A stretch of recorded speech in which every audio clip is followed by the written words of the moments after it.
ব্যাপারটা এমন না যে আল্লাহ লিখে রেখেছেন বলে আপনি বেছে নিচ্ছেন। যেহেতু আপনি এটাই বেছে নেবেন, তাই আল্লাহ আগে লিখে রেখেছেন। এখানে পছন্দ আপনার, তবে আল্লাহ আপনার পছন্দ জানেন। যেমন ধরেন, একটা রাস্তার মোড়ে আসলেন, সামনে 5টা রাস্তা, রোড নাম্বার 1, 2, 3, 4, 5। এখানে পছন্দ আপনার, বেছে নিতে পারেন রোড নাম্বার 1, 2, 3, 4, 5। আপনি গেলেন রোড 2-এ। এটা আগে থেকেই লেখা আছে আপনার নিয়তিতে যে আপনি যাবেন 2 নম্বর রোডে।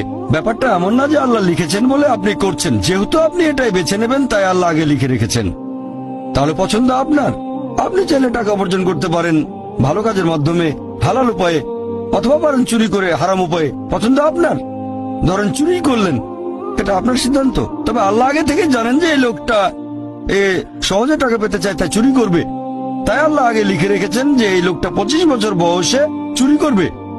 এখানে দোষটা কার? দোষ আসলে আপনার। তবে আল্লাহর আছে ইলমে গায়েব, তাই তিনি আগেই লিখে রেখেছেন।